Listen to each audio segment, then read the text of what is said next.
각자 나름의 입장을 갖고 여러분들 각자 신앙생활을 합니다. 나름대로의 입장들이 있어요. 신앙관이 있죠. 어떤 분은요, 종교적인 절차나 이 형식을 참 중요하게 여기는 분이 있습니다. 반면에 어떤 분은 그 내용이나 마음을 참 중요하게 여기는 분이 있지요. 저는 후자에 좀 가까운 것 같습니다. 새벽 예배에도 저는 자유롭게 옷을 입고 예배를 인도합니다. 예전에는 꼭 정장을 입고 예배를 인도했는데 요즘은 자유로운 복장으로 예배를 인도하는데 저는 너무나 불편함이 없습니다. 어떤 분은 이런 모습을 보고 불편하게 여길 수도 있겠다는 생각을 갖기도 합니다. 이런 불편하게 여기는 것, 약간 눈에 좀 거슬리는 것, 이 사소한 문제로 교회는 갈라지고 다툼의 소용돌이 속에 빠지기도 합니다. 어떤 교회는요, 예배당에 카펫을 어떤 색으로 깔 것인가를 가지고 회색파하고 붉은색파로 나뉘어졌습니다. 그래서 다투다가 교회가 둘로 갈라졌다는 이야기도 듭니다. 여러분들은 회색파입니까? 붉은색파입니까? 참 사소한 일인데 그걸로 감정이 격해져서 교회가 갈라지기도 했습니다. 한국 교회는 열정적입니다. 그래서 이 다툼에도 한번 시작하면 끝까지 가는 그런 경향들이 있습니다. 그래서 결국 갈라지게 되는 것이지요. 승자가 없습니다. 이 다툼에는 승자가 없습니다. 승자는 사탄뿐입니다. 그런 다툼이 참 많다는 것이 안타깝습니다. 안디옥 교회에 이와 비슷한 일이 발생했습니다. 안디옥 교회와 예루살렘 교회는 이 다툼될 만한 아주 심각한 문제 앞에서 어떻게 이 문제를 해결하였을까? 만약에요, 제가 설교를 이렇게 어떻게 해결했을까라고 하는데 설교를 어제 다 정리하고 하는데 뭔가 1%가 좀 부족한 거예요.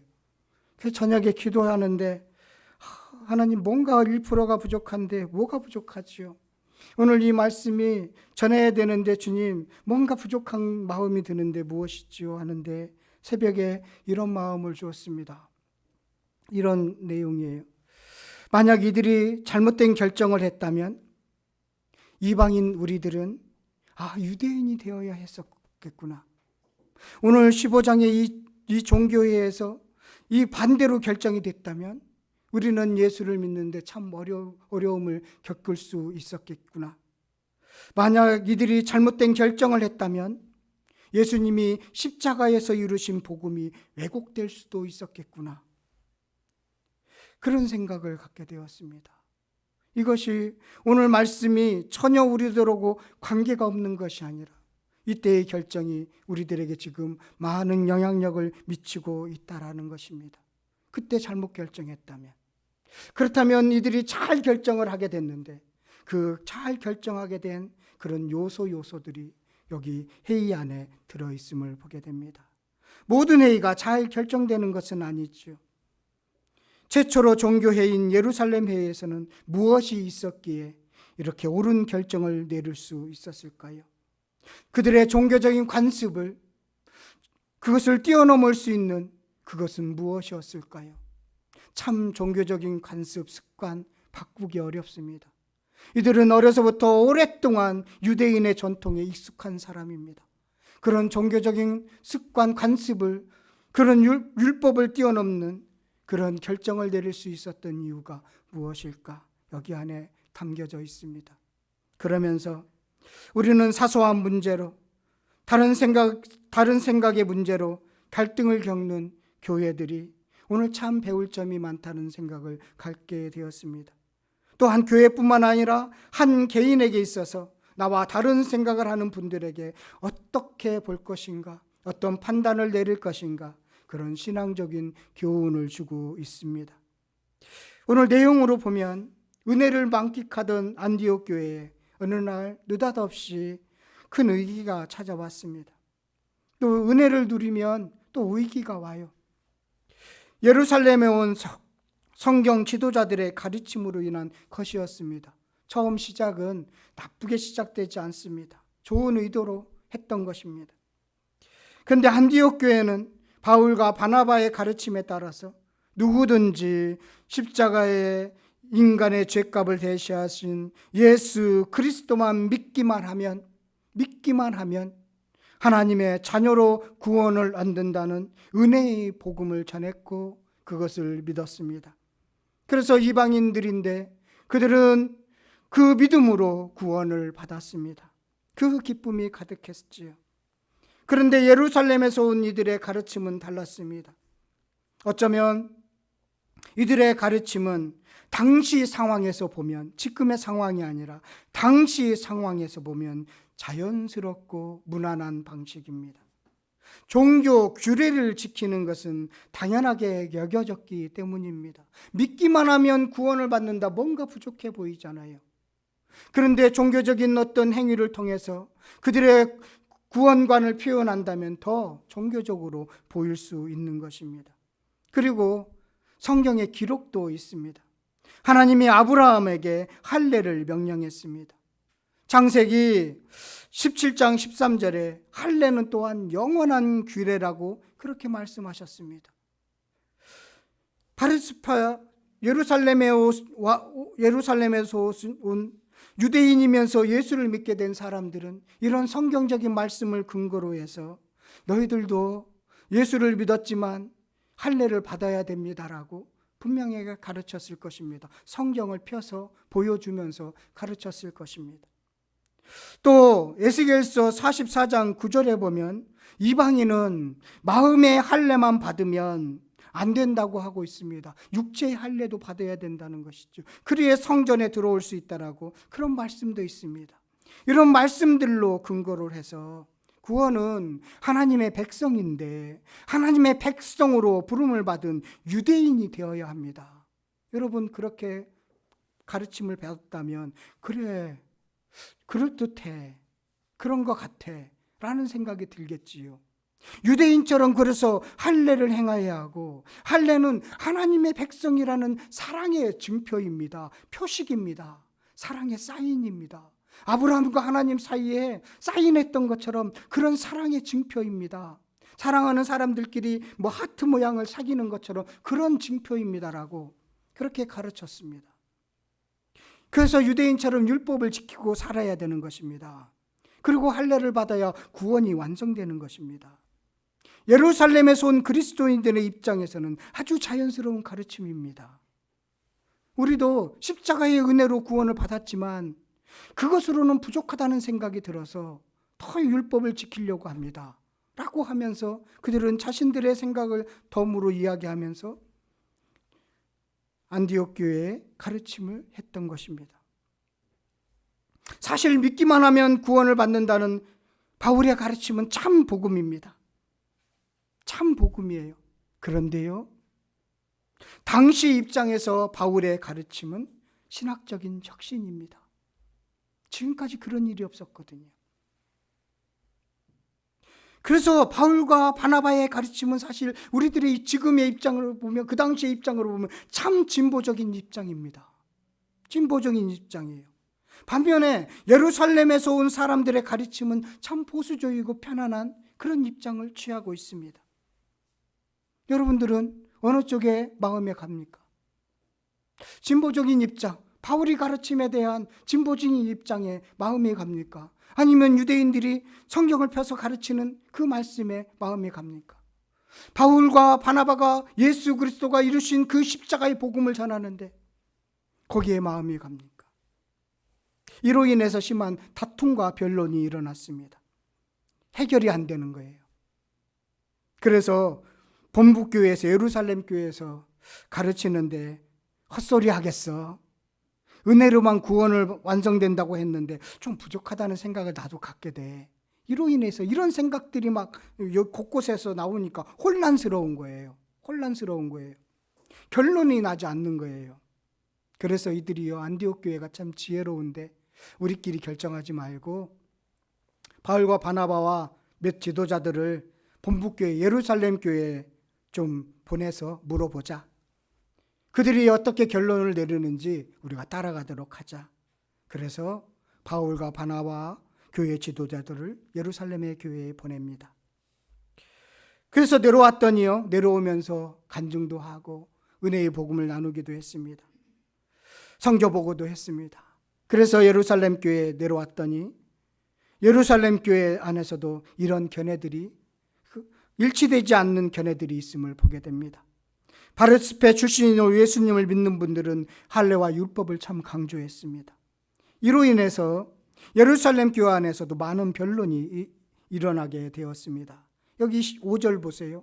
15장 5절 말씀 우리 함께 읽도록 하겠습니다. 바리새파 중에서 함께 읽겠습니다. 시작. 바리새파 중에서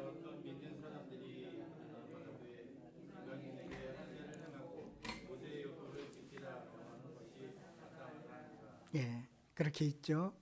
참 쉽지 않은 교리 논쟁이기도 합니다. 그러나 성경은요, 3명의 주장만을, 그 변론만을 싣고 있습니다. 베드로, 바울과 바나바, 야고보 순으로 변론의 내용을 전합니다. 베드로와 바울, 야고보 3분의 변론 안에 이 다툼과 분열의 문제를 해결하는 답이 들어있고요. 그리고 우리가 혹시나 다툼과 분열의 문제가 있을 때 기본적으로 이 4가지의 어떤 자세, 태도가 있어야 된다는 생각을 갖습니다. 여러분들의 삶 속에서, 신앙생활 속에서 나와 다른 다툼이 있을 때, 의견이 다를 때 이런 4가지의 입장이 여러분들 안에 갖춰져야 한다는 생각을 갖게 됩니다. 첫 번째는요, 성령의 일하심에 대한 깊은 통찰력을 가져야 합니다. 성령의 일하심에 대한 깊은 통찰을 가져야 합니다. 하나님이 지금 성령으로 새롭게 일하심이 있었습니다. 그렇죠. 예수님의 죽으심으로써, 예수님이 이 땅에 오심으로써, 십자가의 죽으심과 부활하심으로써, 또 성령을 보내심으로써 하나님은 분명히 예수님이 땅끝까지 복음을 전하라, 성령이 임하면 너희들은 그런 증인이 될 거라는 성령의 역사, 새로운 역사가 지금 시작되고 있습니다. 그것에 대해서 통찰력을 갖게 되어야 되는 거예요. 베드로의 변론에는 이 내용이 담겨 있습니다. 베드로에게서는 그리스도를 만난 자의 변화를 볼 수 있습니다. 예수님을 진정으로 만난 자의 변화가 있습니다. 이제는 그래서 변호할 수 있는 어떤 능력을 갖게 되었습니다. 베드로는 자신의 순종함과 그 부르심과 순종의 사건이 있었어요. 변론 이전에. 지금 오늘 이 말을 변론하기 이전에 성령님을 통해서 베드로는 아주 부르심에 순종하고 그 가기 싫지만 고넬료의 집에 가야 되는 그런 신앙의 경험을 쌓게 하셨습니다. 다 하나님이 미리 성령의 역사를 통해서 베드로에게 경험하게 하신 것이지요. 신앙의 사건을 통해서 경험했던 그 성령의 역사를 바탕으로 해서 지금 베드로가 변론할 수 있게 되었다는 것입니다. 베드로는 그 부르심에 순종했습니다. 그리고 기름 부음의 역사가 있었습니다. 성령의 역사를 경험한 거예요. 이런 분들이 변론을 하는 것입니다. 성령의 일하심에 대한 깊은 통찰력을 갖고 있는 사람이 변론하는 것입니다.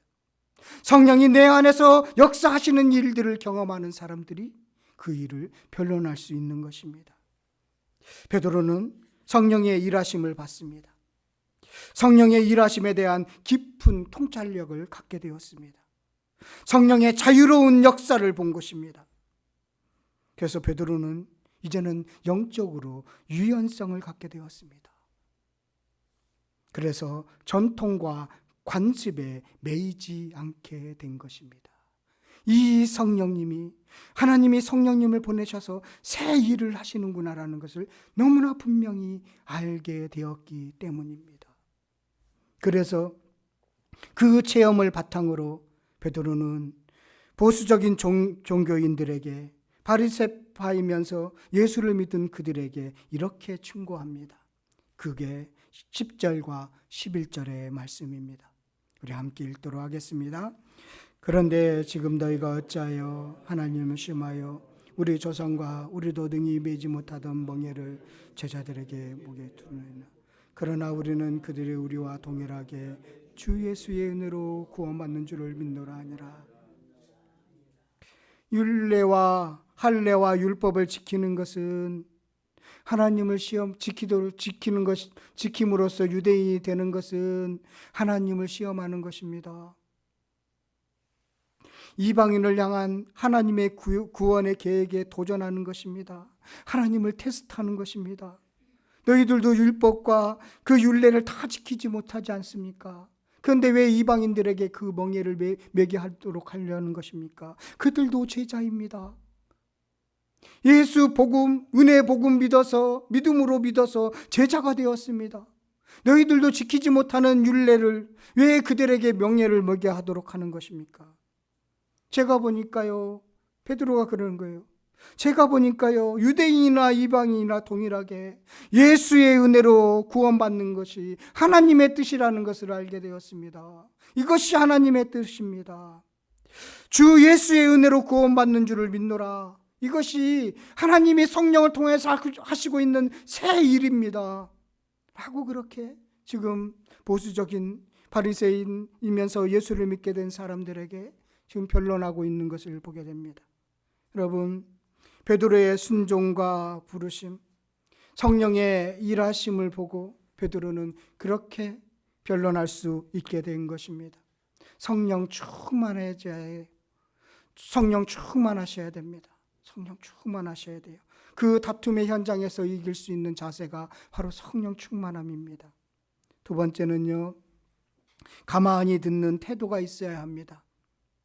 그래서 이어서 이제 12절에 바울과 바나바가 간증을 합니다. 그런데 그들이 가만히 있어 그 바울과 바나바의 간증을 듣습니다. 바울이 간증하면서 믿음으로 구원받는 사건들을 전했을 것입니다. 바울은 이방인에게 복음의 문이 열린 신앙 체험들을 진지하게 들려주었고 그들은 가만히 들었습니다. 바울의 반증은 이들의 마음을 유연하게 했습니다. 바울의 간증은 성령의 일하심에 대한 긍정적인 태도를 갖게 했습니다. 가만히 들을 수 있는 귀가 있게 된 것이지요. 이게 변하기 시작하는 것입니다. 이것이 다툼과 분열이 있고 의견의 차이가 있는 공동체가 하나 되는 과정 속에서 나타나는 모습이라는 것입니다. 듣지를 않아요. 요즘은 자기 생각에 가득 차 있어서 자기 생각과 다른 이야기를 하면 듣지를 않아요. 들을 수 있는 귀가 없어요. 그런데 지금 이 초대교회 종교회의 속에서 이 사람들의 태도를 보세요. 들을 수 있는 귀가 있다는 것입니다. 가만히 듣고 있잖아요. 바울과 바나바의 이야기를, 간증들을 가만히 듣고 있음을 보게 됩니다. 여러분, 두 번째 뭐라고요? 가만히 듣는 태도가 있어야 합니다. 세 번째는요, 하나님의 말씀에 대한 깊은 통찰이 있어야 합니다. 하나님의 말씀에 대한 깊은 통찰이 있어야 돼요. 야고보가 변론을 합니다. 참 야고보, 예수님을 힘들게 했던 동생이죠. 예수님은 성령으로 잉태했지만 야고보는 요셉과 마리아 사이에 태어난 육신적인 동생이지요. 그런데 성경 복음서를 보면 야고보는 예수님을 참 비아냥거리고 그랬어요. 어느 날 예수님에게 찾아와서 큰 사람이 되려면 시골에 있지 말고 예루살렘에 올라가셔야지요 라고 하면서 그 초막절 즈음에 그렇게 비아냥거리는 그 야고보의 모습을 볼 수가 있습니다. 그리고 한 집안에서 먹고 자고 함께 자랐는데 예수님이 메시아라는 사실을 참 믿기가 어려울 수 있는 그런 야고보였어요. 참 믿기 어려웠던 야고보예요. 그런데 그 야고보가 어떻게 해서 이렇게 믿음의 사람이 되었을까? 부활하신 예수님을 만나고 그가 변했습니다. 고린도전서 15장에 예수님이 특별하게 야고보를 찾아갔어요. 그래서 부활하신 그 자신의 모습을 보여주었어요. 그리고 나서 야고보가 이제 초대교회 지도자가 되었음을 보게 됩니다. 그러면서 야고보가 대답하여 이제 형제들에게 그 말을 이렇게 들으라고 하면서 말을 진행합니다. 야고보는 자기 생각으로 말하지 않고 말씀으로 결론을 맺는 것을 보게 됩니다. 내 생각과 경험이 아니라 선지자의 말씀을 근거로 지금 변론을 하고 있음을 보게 됩니다. 최종 권위는 늘 성경에 있습니다. 야고보가 인용한 말씀은 아모스서 9장 11절 12절 말씀이에요.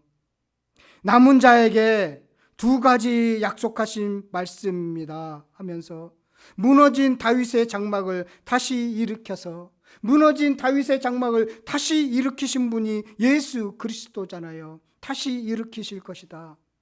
그래서 이스라엘의 흩어짐, 깨진 그를 통해서 이방인들을 죽게 돌아오도록 할 것이다 라는 말씀이 지금 이루어진 것입니다.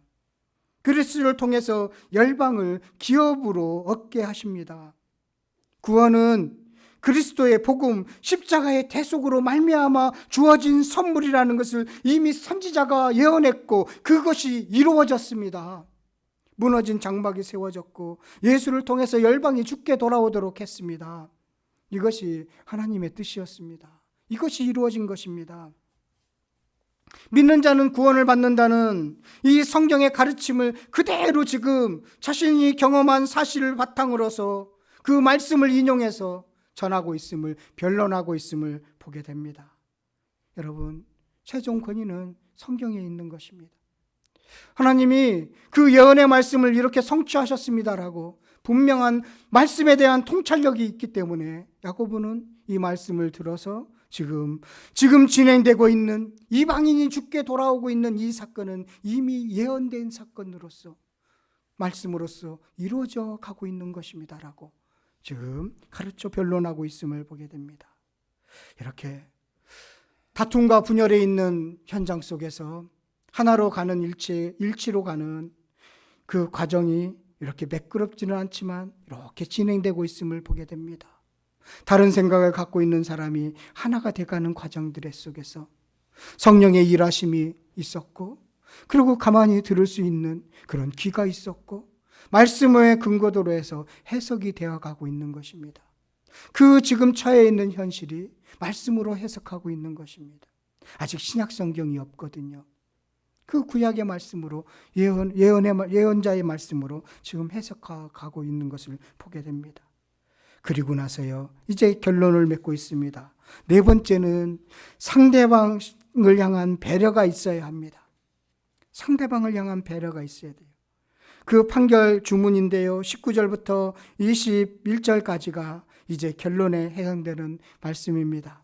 우리 19절부터 21절까지의 말씀 함께 읽겠습니다.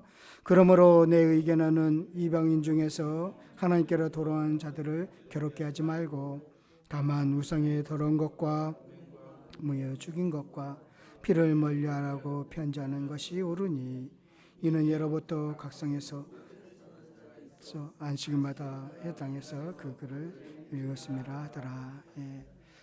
하나님께 돌아온 자들을 괴롭게 하지 말자라고 합니다. 이게 그 결론입니다.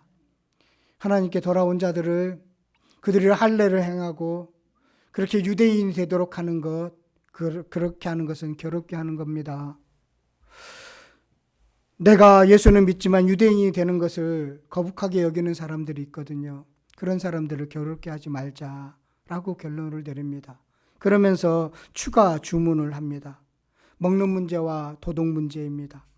우상 숭배와 음행, 생명을 존중하는 것, 이것은 함께 지키도록 했으면 좋겠습니다. 이방인에게 어떤 멍에도 매지 않지만 유대인의 삶에 대해서 존중해달라는 부탁의 배려입니다. 유대인들은 우상의 문제나 음행이나 생명을 존중하게 여기거든요.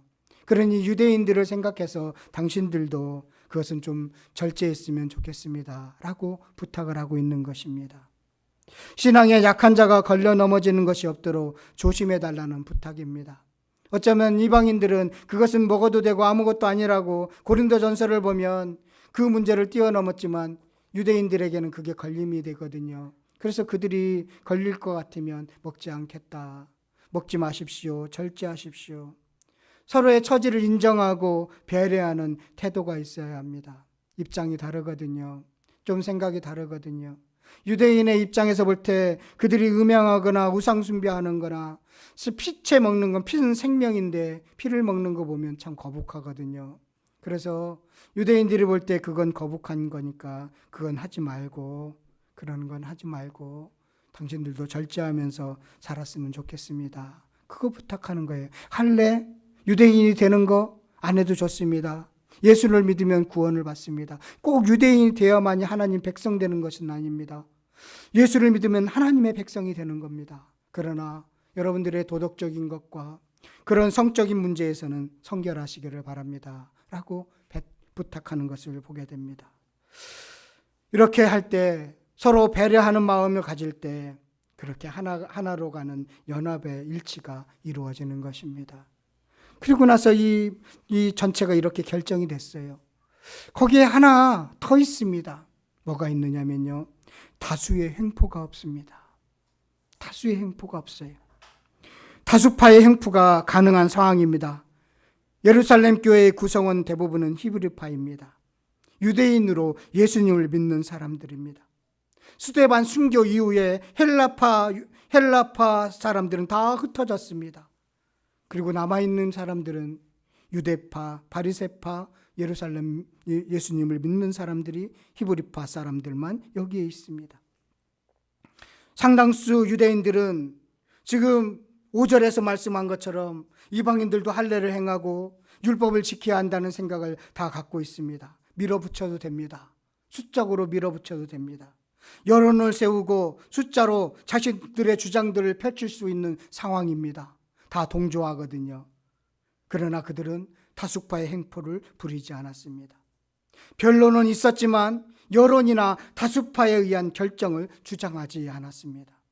다수파임에도 불구하고 소수파의 주장이 성경에 어긋나지 않다는 것을 받아들이고 수용하여 25절 보면 26절을 보면 만장일치로 결정하는 것을 보게 됩니다.